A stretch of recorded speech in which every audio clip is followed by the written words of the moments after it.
Simon Zilio from Italy, Dr. Mazhar, Distinguished National Professor, Dr. Hamidullah, our invited guests from different institutions, faculty and students. Assalamu alaikum. To start with a brief overview of the University of Haripur. This university started as a campus of Hazara University back in 2008, and it used to be an abandoned place, an abandoned factory of rosin and turpentine with big halls, storage halls, and that's where we started our journey from 250 students and 4 departments. In 2012, it was given the status of an independent university, and it's from there that we started our academic journey. Currently, the university has 2 faculties, Faculty of Basic and Applied Sciences with 13 departments, and Faculty of Social and Administrative Sciences with 5 departments. So there are a total of 18 departments, and we have a strength of almost 3,300 students currently enrolled with University of Haripur. And we have more than 50 academic programs, including bachelor's programs, master's program, MPhil and MS programs, and PhD programs. We started, there was no building, we started with the building, and then we started strengthening our academic programs, trying to focus on the quality. And one of the things that we are focusing on is how we improve our academic quality, and for that we have a dynamic quality enhancement cell here, which tries to implement the policies and regulations of HEC, and HEC in turn monitors the QEC's program. So QECs indirectly are an indicator of how the university quality is being implemented.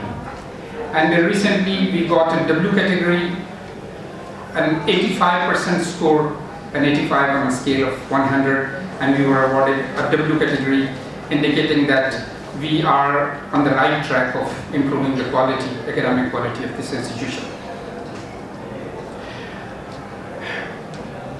We are in an area that's a suburban area where most of the people do not are well off economically.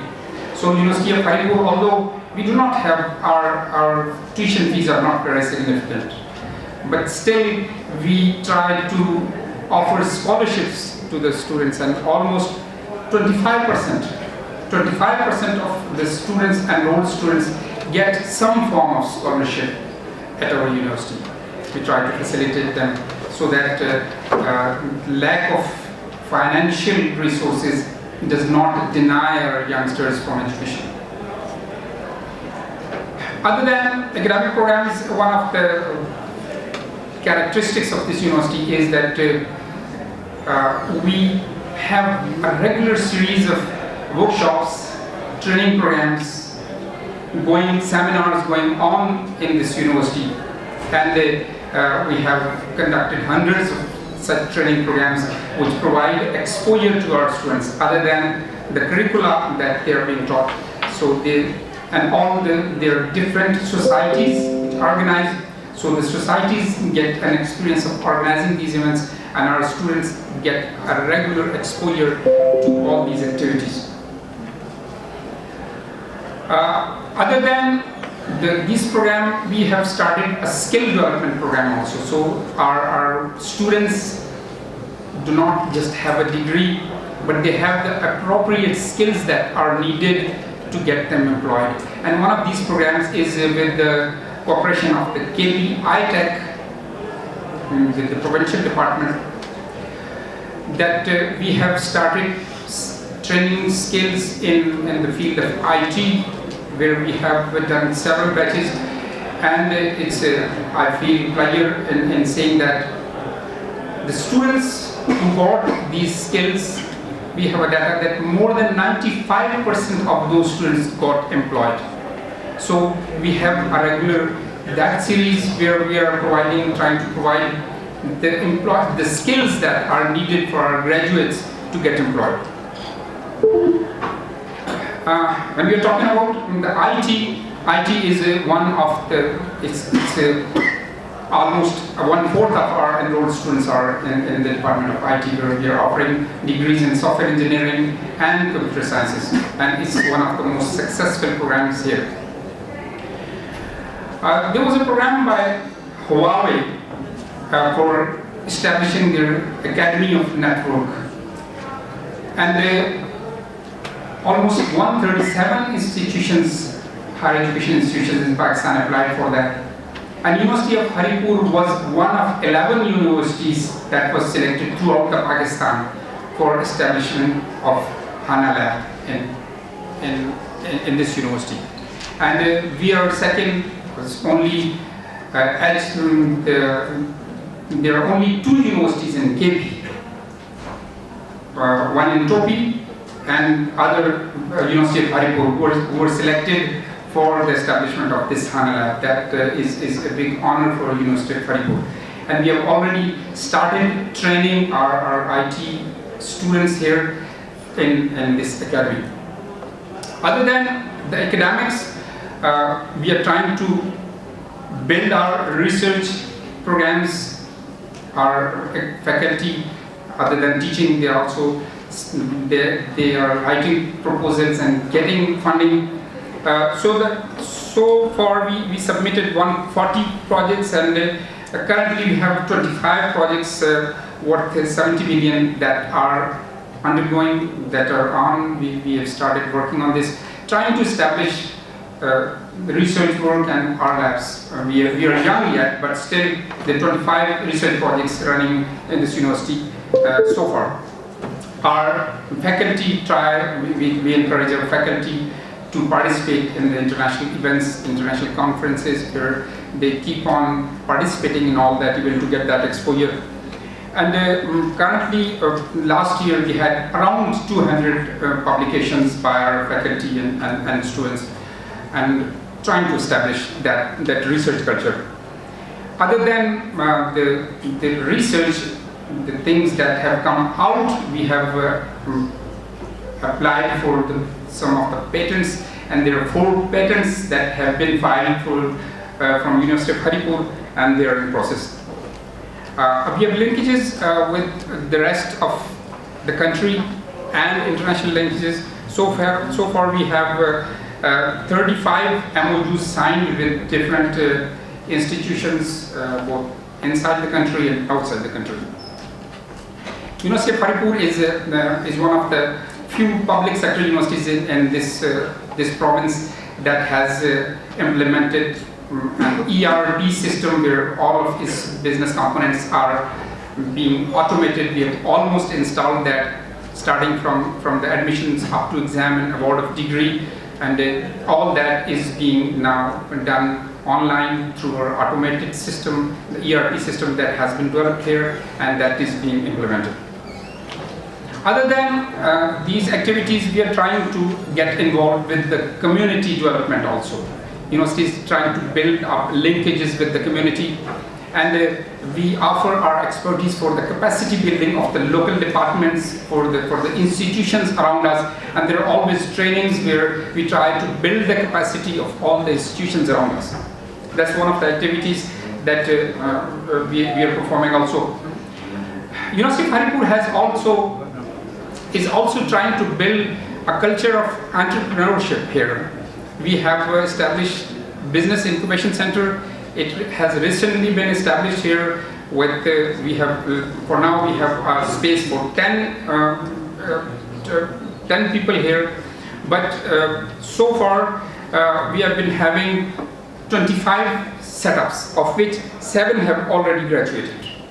And We just started, but it provided jobs to like 150 to 200 people, and with a revenue earned is 2 million. So we are working in that field also, where we can appreciate, we can develop a culture of entrepreneurship amongst our students who can, and we provide them with a startup so that they can go out and be a successful entrepreneur. We have also, we are one of the few universities that regarding this entrepreneurship activity, we have an approved policy of business incubation and IP rights, and we are working on that direction also. So overall, other than the academics, we are trying to focus on research, on community participation, on the culture of entrepreneurship. We just took off, and we are on the way, and hopefully will make our deserved space in the educational community very soon. Now coming to this event today, there's no doubt that nanoscience and technology is one of the most amazing sciences of the current time that have made a tremendous breakthrough. For one reason, that it has applications in almost every field, in agriculture, in biology, and engineering, and medicine, and the way it is expanding. We can expect that the future decades would be dominated by this research, by nanoscience and technology, and especially the most serious challenges that we are facing globally now, including environmental pollution and shortage of energy. These are the two burning issues, global issues that we are facing. And nanoscience and technology has to offer solutions for both of them. It was amazing, I was seeing an article to find out that these nanomaterials can not only stop the pollution from the point sources, but now we have explored, the science has explored the ways that we can mitigate the effect of already present carbon dioxide in the environment. And the atmospheric levels of carbon dioxide that can be already present levels can be reduced. That's an amazing development, and they've already done that, and now they are working on the economically viable ways that how can we implement it economically. And one day we will hear the news that now we are in a position, using this nanomaterials, we are in a position to shrink back the levels of carbon dioxide in the atmosphere. And that would be a big breakthrough. And so are the applications in case of water pollution, that where we'll be able to isolate, to remove all those toxic materials, toxins, dyes, and heavy metals. And even it's amazing to know that there are sieves now, mechanical sieves that can sieve the teeny creature as small as viruses and bacteria. So there's a tremendous potential, and so is the case in case of the power problem that the energy problem that we are having. So nanomaterials can help in solar technologies, in batteries, and windmills, and you name. And there's an application for that. It's cheap, it's reliable, and you come up with the characteristics of the material that were never there when you go to the nanoscale.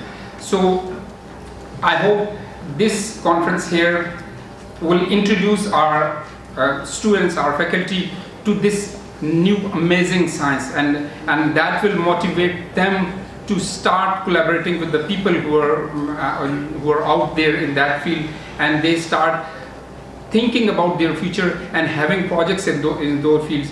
And we are fortunate to have international speakers and national speakers who are experts in that field. I hope our faculty and students will take this opportunity to develop collaborations with them, and get a time to discuss with them. And at the end of this conference, we will have better understanding of the subject also, and we'll have people that we can collaborate with for establishment of our future projects, and hope that this conference will be a success in that manner.